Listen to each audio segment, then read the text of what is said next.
warahmatullahi wabarakatuh.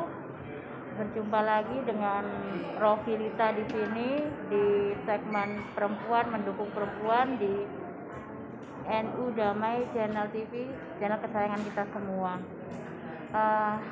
Mumpung di bulan Syawal, izinkan saya berserta teman-teman yang bertugas di segmen ini mengucapkan minal aidin wal faizin, mohon maaf lahir dan batin. Pertama-tama izinkan saya mengucapkan puji syukur kehadirat Allah Subhanahu wa taala karena atas rahmatnya kita semua bisa bertemu di acara ini. Yang kedua, salam dan salawat kita haturkan kepada junjungan kita Nabi besar Muhammad sallallahu alaihi wasallam. Allahumma sholli ala sayyidina Muhammad wa ala ali sayyidina Muhammad. Harapannya kita kelak besok mendapatkan syafaat dari beliau. Sahabat perempuan, kali ini saya akan mengangkat tema yang bertajuk gender dalam perspektif Islam. Tapi sebelum masuk ke materi, saya ingin menyampaikan sedikit pengertian dari gender itu sendiri. Gender itu berasal dari bahasa Inggris yang berarti jenis kelamin. Secara istilah sih gender itu lebih kepada pengidentifikasian perbedaan antara perempuan dan laki-laki dari perspektif sosial dan budaya. Sedangkan seks itu sendiri, seks sama artinya jenis kelamin, cuman seks itu lebih kepada pengidentifikasian perbedaan perempuan dan laki-laki dari perspektif biologis seperti itu. Itu pengertian gender secara umum ya, secara general. Lalu bagaimana Islam memandang gender itu sendiri? Kita tahu perempuan adalah salah satu makhluk ciptaannya yang begitu Allah apresiasi keberadaannya.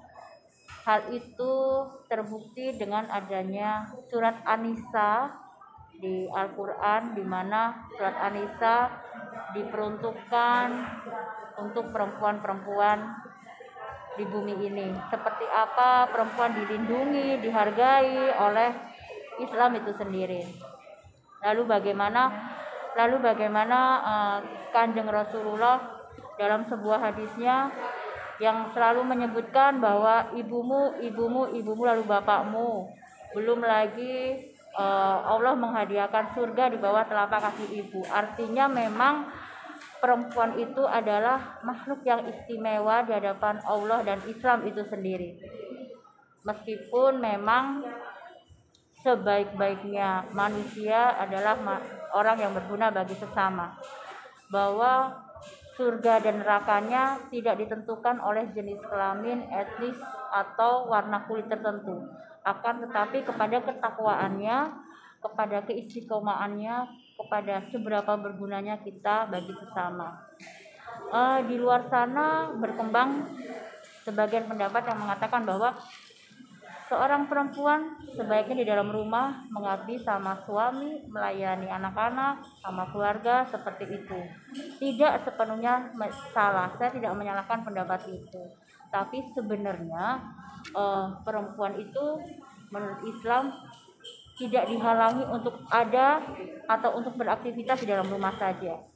Kita tahu kalau kita mau menilik sejarah di belakang, bagaimana Rasulullah, istri pertama beliau adalah seorang pedagang, seorang entrepreneur perempuan di zamannya. Mungkin Kanjeng Rasulullah punya penilaian sendiri kenapa beliau mesti memilih seorang wanita karir sebagai pendamping hidupnya daripada seorang ibu yang rumahan, seperti itu. Artinya apa? Memang Rasulullah sendiri memandang perempuan mau berkarya di dalam rumah atau di luar rumah atau di dalam rumah.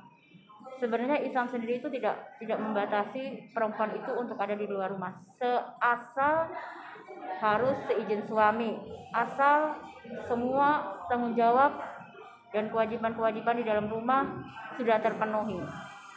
Artinya memang Islam tidak membatasi seorang perempuan itu untuk stay di rumah, untuk diam di rumah, berkaryalah berkaryalah, bergunalah, berdayalah bagi sesama, karena memang sebaik-baiknya manusia adalah jika dia berguna bagi sesama.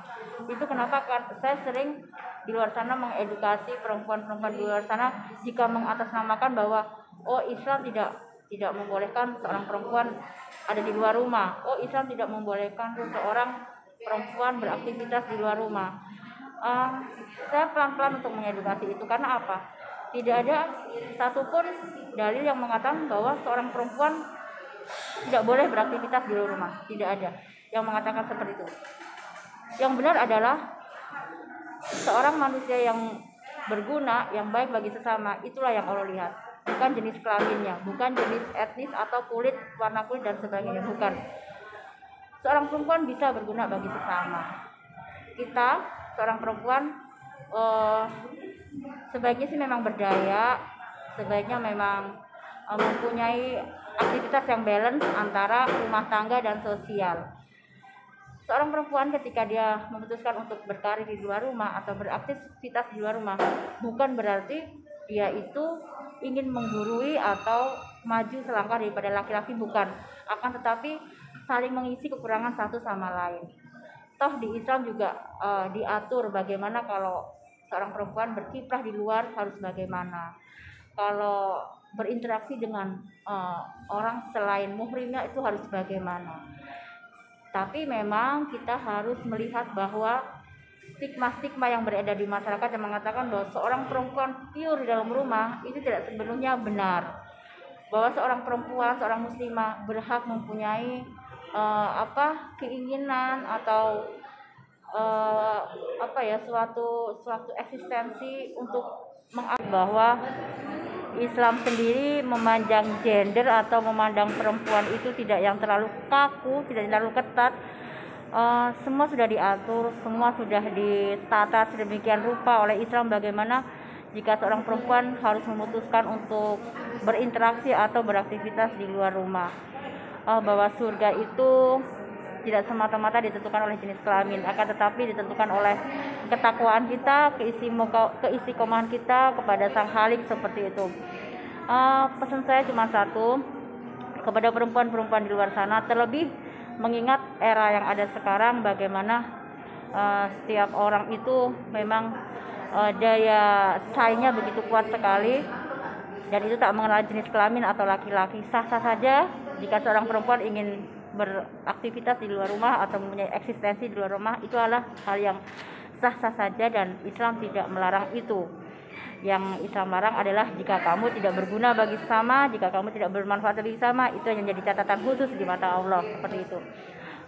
Bagi perempuan-perempuan di luar sana, sahabat-sahabat Rofidita di luar sana, pesan saya cuma satu: jadilah arti bagi sesama, jadilah seseorang yang memiliki peran dalam kehidupan, jadilah seseorang yang mempunyai daya guna bagi sekitarnya, seperti itu. Karena memang sebaik-baiknya manusia adalah jika dia berguna bagi sesama.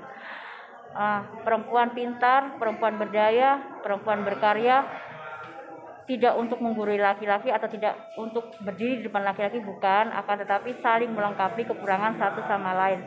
Teruslah berkarya, teruslah berdaya, teruslah bermanfaat bagi sesama, karena memang lagi-lagi saya bilang bahwa sebaik-baiknya manusia adalah dia yang bisa bermanfaat bagi sesama. Itu dulu. Tetap semangat. Kita tahu bahwa kita masih bersahabat dengan pandemi saat ini, tidak sepenuhnya pandemi itu hilang dari kehidupan kita.